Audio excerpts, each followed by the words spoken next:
10,000 ಪೋಸ್ಟಿನ ಅಗತ್ಯತೆ ಕೂಡ ನಮಗಿಲ್ಲ, ನಮ್ಗೆ ಆಲ್ರೆಡಿ ಫಿಲ್ ಆಗಿದೆ, 10,000 ಸಾಕು ಅಂತ ಹೇಳಿದರು ಅಂತ ಹೇಳಿ. ಸೊ ಇದ್ರ ಬಗ್ಗೆ ಏನು ಹೇಳ್ತೀನಿ ಅಂತ, ಇನ್ನು ನಮಗೆ ಬೇಕಾಗೇ ಇಲ್ಲ ಕೆಲಸಕ್ಕೆ ಅಂತ ಹೇಳ್ತಾರೆ ಅಂತ, ಇನ್ನು 1,00,000 ವೇಕೆನ್ಸಿ ಹೇಗೆ ಫಿಲ್ ಮಾಡ್ತಾರೆ ಇವರು ಅಂತ. ಮೇಡಮ್, ಈಗ ನಾನು ಎಕ್ಸಾಂಪಲ್ ಹೇಳಿದ್ದು ಎಜುಕೇಷನ್ ಡಿಪಾರ್ಟ್ಮೆಂಟು 70,727 ಹುದ್ದೆ ಖಾಲಿ ಇದೆ ಎಜುಕೇಷನ್ ಡಿಪಾರ್ಟ್ಮೆಂಟಾಗ. GPSTR, HSTR, PSTR, PU ಲೆಕ್ಚರರ್ದು, ಅಸಿಸ್ಟೆಂಟ್ ಪ್ರೊಫೆಸರು ಮತ್ತು ದೈಹಿಕ ಶಿಕ್ಷಕರು ಇದೆಲ್ಲ ಸೇರಿಸಿದ್ರೆ ನಾವು 70,727 ಹುದ್ದೆ ಖಾಲಿ ಇದೆ ಅಂತ ಏನು ಹೇಳ್ತೀವಿ. ಇದನ್ನು ನಾವು ಹೋಗಿ ಕಾಲೇಜು ಶಿಕ್ಷಣ ಇಲಾಖೆ ಕೇಳಿದಾಗ ಅವ್ರು ಯಾಕೆ ಈ ಥರ ಹೇಳ್ತಿದ್ದಾರೆ ಅಂದರೆ, ಪ್ರತಿ ವರ್ಷ ಕಾಲೇಜು ಅಂದರೆ ಅಡ್ಮಿಷನ್ಸ್ ರೆಡ್ಯೂಸ್ ಆಗ್ತಾ ಬರ್ತಾಯಿದೆ. ಲಾಸ್ಟ್ 10 ಇಯರ್ಸಿಂದ ನೋಡಿದ್ರೆ ನೀವು ಆಲ್ಮೋಸ್ಟ್ ಒಂದು 16 lakhs ಅಡ್ಮಿಷನ್ಸ್ ಕಡಿಮೆ ಬರ್ತಾಯಿದೆ. ನೋಡಿ, population growth madam every year on year ಜಾಸ್ತಿ ಆಗ್ತಾಯಿದೆ, ಕಡಿಮೆ ಆಗ್ತಾಯಿಲ್ಲ. ಬಟ್ ಆದರೆ ಇಲ್ಲಿ ಗೌರ್ಮೆಂಟ್ ಸ್ಕೂಲ್ಸು ಮುಚ್ಚೋಗ್ತಾ ಇದೆ, ಪ್ರೈವೇಟ್ ಸ್ಕೂಲ್ ಜಾಸ್ತಿ ಆಗ್ತಾಯಿದೆ. ಇವರು ಗೌರ್ಮೆಂಟ್ ಏನಂತಂದರೆ, ಈ ಒಂದು MLA ಮಿನಿಸ್ಟರ್ ಏನಿದ್ದಾರೆ, ಬಿಸ್ನೆಸ್ ಹೋಲ್ಡರ್ಸು, ಇವರೆಲ್ಲ ಪ್ರೈವೇಟ್ ಸ್ಕೂಲು ಕಾಲೇಜಸ್ಸು. ಇವರು ಸ್ಕೂಲು ಕಾಲೇಜಸ್ ಬೆಳಿಬೇಕಂತಂದರೆ ಇಲ್ಲಿ ಕ್ವಾಲಿಟಿ ಎಜುಕೇಷನ್ ಸಿಗೋಲ್ಲ. ಕ್ವಾಲಿಟಿ ಎಜುಕೇಷನ್ ಸಿಗಬೇಕಂತಂದರೆ ಇಲ್ಲಿ ಪ್ರಾಪರು ಒಂದು ಟೀಚರ್ಸ್ನ ರೆಕ್ರೂಟ್ಮೆಂಟ್ ಮಾಡ್ಕೊಬೇಕು. ಟೀಚರ್ಸ್ ರೆಕ್ರೂಟ್ಮೆಂಟೇ ಇರಲ್ಲ. ಈಗ ಫಾರ್ ಎಕ್ಸಾಂಪಲ್ ಅಲ್ಲಿ 100 ಜನ ಮಕ್ಕಳಿದ್ರು, ಒಂದು ಟೀಚರ್ ಇರಲ್ಲ, ಒಂದು ಇನ್ಫ್ರಾಸ್ಟ್ರಕ್ಚರ್ ಇರಲ್ಲ, ಮತ್ತು ಅಡ್ಮಿಷನ್ಸ್ ಆಗಲ್ಲ ಅಂತ ಕೇಳ್ತಾರೆ. ಇಲ್ಲಿ ನೋಡಿ, ಯಾವುದೇ ಸ್ಕೂಲ್ ನೋಡಿ ಮೇಡಮ್, ಅಡ್ಮಿಷನ್ ಆಗಬೇಕಾಗಿರೋದು ಕ್ವಾಲಿಟಿ ಎಜುಕೇಷನ್ಸ್ ಕೊಟ್ಟಾಗ, ಮತ್ತು ಅಲ್ಲಿ ಸಿಸ್ಟಮ್ಯಾಟಿಕ್ ಒಂದು ಒಂದು ಇನ್ಫ್ರಾಸ್ಟ್ರಕ್ಚರ್ ಇದ್ದಾಗ ಆಟೋಮೆಟಿಕಲಿ ಪ್ರೈವೇಟ್ ಸ್ಕೂಲ್ಗೆ ಹೋಗೋದು ಕಡಿಮೆ ಮಾಡ್ತಾರೆ. ಇವರೇನು ಮಾಡ್ತಾರೆ, ಪ್ರಾಪರಾಗಿ ಟೀಚರ್ಸೇ ಇಲ್ಲ ಅಂತ ಅಂದಾಗ ಹೆಂಗೆ ಅಡ್ಮಿಷನ್ಸ್ ಆಗುತ್ತೆ ಮ್ಯಾಮ್? ಎವ್ರಿ ಇಯರ್ ನಾನು ಹೇಳ್ದಲ್ಲ, ಲಾಸ್ಟ್ 10 ಇಯರ್ಸಲ್ಲಿ 16 lakhs ಮಕ್ಕಳು ಅಡ್ಮಿಷನ್ ರೆಡ್ಯೂಸ್ ಆಗ್ತಾ ಇದೆ ಅಂತೇಳಿ. ಈಗ ಈ ನಡುವೆ ಹಾಗಾದರೆ ಶಿಕ್ಷಣ ಸಚಿವರು ನೀಡ್ತಾ ಇರುವಂಥ ಸ್ಟೇಟ್ಮೆಂಟ್ಗಳ ಬಗ್ಗೆ ನಂಬಿಕೆನೇ ಬರುವುದಿಲ್ಲ. ಅವ್ರು ಹೇಳ್ತಾ ಇದ್ದಾರೆ, ದೊಡ್ಡ ಸಂಖ್ಯೆಯಲ್ಲಿ ರೆಕ್ರೂಟ್ಮೆಂಟ್ ಆಗ್ತಾ ಇದೆ, ಪ್ರತಿ ವರ್ಷವೂ ನಾವು ಇಷ್ಟೊಂದು ಹುದ್ದೆಗಳನ್ನು ಫಿಲ್ ಮಾಡಿದ್ದೀವಿ ಅಂತ. ಇದೆಲ್ಲವೂ ಸುಳ್ಳು ಆಗಿದ್ರೆ ಏನು ಹೇಳ್ತೀರಿ ಅಂತ. ಇದಕ್ಕೆ ಶಿಕ್ಷಣ ಸಚಿವರೇ ಈ ರೀತಿ ಸುಳ್ಳು ಹೇಳಿಬಿಟ್ರೆ ಸೊ ಯಾರನ್ನು ನಂಬೋದು ಅಂತ. ಮೇಡಮ್, ಇದು 200% ನೋಡಿ ಮೇಡಮ್, ನನ್ನ ಮುಂದೆ ಬಂದು ಅವ್ರು ನಿಂತ್ಕೊಂಡು ಈಗ ಈ ಥರ ನೋಟಿಫಿಕೇಷನ್ಸು ಇಂಥ ವರ್ಷ ಇಂಥ ಡೇಟಲ್ಲಿ ಇಂಥ ಮಂತಲ್ಲಿ ನಾನು ಇಂಥ ನೋಟಿಫಿಕೇಷನ್ಸ್ ಬಿಟ್ಟಿದ್ದೀನಿ, ಇಷ್ಟು ಅಪ್ಲಿಕೇಶನ್ಸ್ ಬಂದಿದೆ, ಇಷ್ಟು ಜನ ಎಕ್ಸಾಮ್ಸ್ ಬರೆದಿದ್ದಾರೆ, ಇಷ್ಟು ಜನ ಪಾಸ್ ಆಗಿದ್ದಾರೆ ಅಂತ ಒಂದೇ ಒಂದು ಸ್ಟೇಟ್ಮೆಂಟ್ಸು ನನ್ನ ಮುಂದೆ ಹೇಳಲಿ ಮೇಡಮ್, ನೋಡೋಣ. ಅವರು ಮಾಧ್ಯಮದಲ್ಲಿ ಸಿಕ್ಕಿದಾಗ, ಯಾವುದೋ ಕಾರ್ಯಕ್ರಮದಲ್ಲಿ ಹೇಳಿದಾಗ, ನೀನು ನಾಳೆ ನೋಟಿಫಿಕೇಷನ್ಸ್ ಮಾಡ್ತೀವಿ, 20,000 ಮಾಡ್ತೀವಿ, 50,000 ಮಾಡ್ತೀವಿ, 15,000 ಮಾಡಿದ್ದೀವಿ, ಇದೆಲ್ಲ ಪ್ರತಿ ಒಂದು ಸ್ಟೇಟ್ಮೆಂಟ್ಸು ನಾನು ಹೇಳ್ತಾ ಇದ್ದೀನಿ ಮೇಡಮ್, ಯಾವುದು ಸತ್ಯ ಇಲ್ಲ, ಬರೀ ಸುಳ್ಳು. ಸುಳ್ಳಿನ ಮಿನಿಸ್ಟ್ರಿ ಯಾರಾದರೂ ನಮ್ಮ ಕರ್ನಾಟಕದಲ್ಲಿದ್ದರೆ ಅದು ಶಿಕ್ಷಣ ಸಚಿವರು ಮಧು ಬಂಗಾರಪ್ಪ ಸರ್ ಅಂತಲೇ ಹೇಳ್ಬೋದು ಮೇಡಮ್.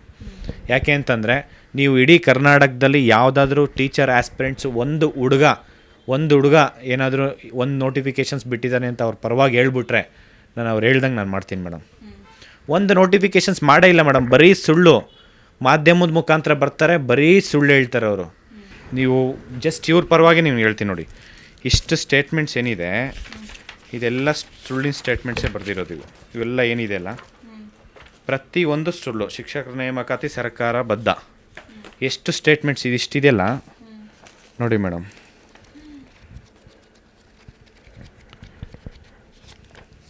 ಇಷ್ಟಿದೆ.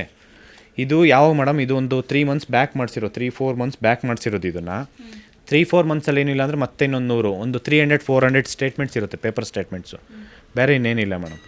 ಇಲ್ಲೇ ಇದೆ ಪ್ರೂಫ್ ಅವ್ರದ್ದು. ಒಂದೇ ಒಂದು ನೋಟಿಫಿಕೇಷನ್ಸ್ ಮಾಡಿಲ್ಲ ಅಂತ ನಾನು ಹೇಳ್ತಾ ಇದ್ದೀನಿ ಮೇಡಮ್. ಇವ್ರದ್ದು ಶಿಕ್ಷಣ ಇಲಾಖೆಯಿಂದ ಅಷ್ಟು ಸುಳ್ಳು ಹೇಳ್ತಾ ಇದ್ದಾರೆ ಇವರು. ನೋಡಿ, ಈ ಥರ ನಾನು ಏನಕ್ಕೆ ಬುಕ್ ಮಾಡಬೇಕಾಯ್ತು ಹೇಳಿ?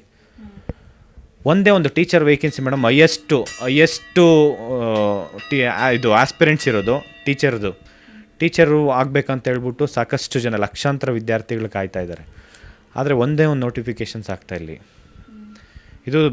ಇದು ದೊಡ್ಡ ಇಶ್ಯೂಸ್ ಮ್ಯಾಮ್. ಹೇಳ್ತಾ ಇದ್ದೀನಲ್ಲ, ಪಾವರ್ಟಿ. ನೀವು ಬಿಜಾಪುರ, ಧಾರವಾಡ, ಅದು ಬೆಳಗಾವಿ ಎಲ್ಲ ಹೋಗ್ಬಿಟ್ರೆ, ಗುಲ್ಬರ್ಗ, ಯಾದಗಿರಿ, ಎಷ್ಟು ಬಡತನ ಇದೆ ಅಂತಂದರೆ ಒಂದು ಟೈಮ್ ಊಟಕ್ಕೂ ಕಷ್ಟಪಡ್ತಿದ್ದಾರೆ. ಅಷ್ಟು ಕಷ್ಟ ಇದೆ ಸ್ಟೂಡೆಂಟ್ಸ್ಗೆ. ಅದು ಈಗ ಅಪ್ಪ ಅಮ್ಮ ಎಷ್ಟು ವರ್ಷ ಅಂತ ದುಡ್ಡು ಕಳಿಸ್ಬೇಕು ಮ್ಯಾಮ್? 1 ವರ್ಷ, 2 ವರ್ಷ, 5 ವರ್ಷ, 10 ವರ್ಷ ನೀವು ಇಲ್ಲಿ ಕೂತ್ಕೊಂಡು ಲೈಬ್ರರಿಲಿ ಕೂತ್ಕೊಂಡು ಓದ್ತಾ ಇರೋದಕ್ಕೆ ಎಷ್ಟಂತ ದುಡ್ಡು ಕಳ್ಸೋಕ್ಕಾಗುತ್ತೆ? ಅವ್ರ ಪಾವರ್ಟಿ ಇನ್ನೂ ಜಾಸ್ತಿ ಆಗ್ತಾ ಹೋಗುತ್ತೆ. ಬಡತನ ಅನ್ನೋದು ಯಾವುದೂ ಕಡಿಮೆ ಆಗೋಲ್ಲ ಮೇಡಮ್.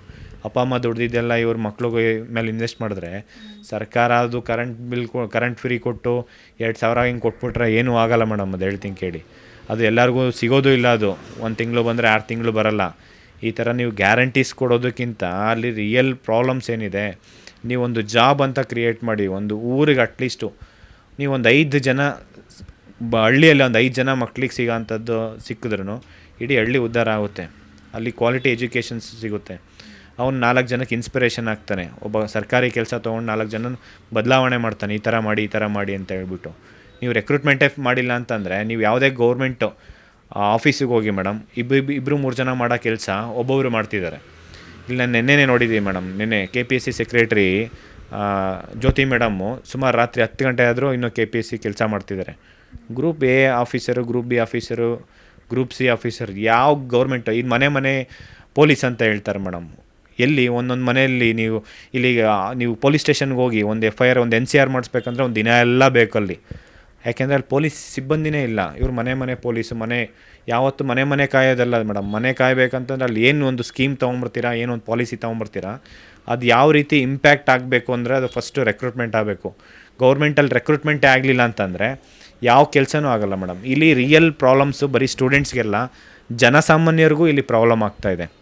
ಯಾವುದೇ ಒಂದು ಗೌರ್ಮೆಂಟ್ ಆಫೀಸಿಗೆ ಹೋದರೆ ಈಗ ಒಂದು ಪಾಲಿಸಿ ಒಂದು ಸ್ಕೀಮ್ಸ್ ತೊಗೊಂಬರ್ತೀರ ಅಂತಂದರೆ ಅದನ್ನು ಗ್ರಾಸ್ ರೂಟ್ ಲೆವೆಲ್ ರೀಚ್ ಆಗಬೇಕಂತಂದ್ರೆ ಯಾರು ರೀಚ್ ಮಾಡ್ತಾರೆ ಮೇಡಮ್? ಅದನ್ನು ಜನಗಳೇ ರೀಚ್ ಮಾಡೋಕ್ಕಾಗುತ್ತಾ? ಗೌರ್ಮೆಂಟಲ್ಲಿರೋ ಅಧಿಕಾರಿಗಳು, ಗೌರ್ಮೆಂಟಲ್ಲಿರೋ ಆಫೀಸರ್ ಅವ್ರಿಗೆ ರೀಚ್ ಮಾಡಬೇಕು. ಅಲ್ಲಿ ನಿಮಗೆ ರೆಕ್ರೂಟ್ಮೆಂಟೇ ಮಾಡಿಕೊಂಡಿಲ್ಲ ಅಂತಂದರೆ ಹೆಂಗೆ ರೀಚ್ ಮಾಡೋಕ್ಕಾಗುತ್ತೆ? ನೀವು ಸರ್ಕಾರದಿಂದ ಎಷ್ಟು ಲೂಪ್ ಹೋಲ್ಸ್ ಆಗ್ತಾಯಿದೆ ಹೇಳಿ ಮೇಡಮ್ ಇವತ್ತು. ನೋ ಉತ್ಪ್ರೇಕ್ಷೆ, ನೋ ಊಹಾಪೋಹ. ತಾಜಾ ಸುದ್ದಿ, ನಿಖರ ಮಾಹಿತಿಗೆ ಬ್ರೌಸ್ ಮಾಡಿ ವಿಜಯವಾಣಿ.net. QR ಕೋಡ್ ಸ್ಕ್ಯಾನ್ ಮಾಡಿ ಆಪ್ ಡೌನ್ಲೋಡ್ ಮಾಡಿಕೊಳ್ಳಿ.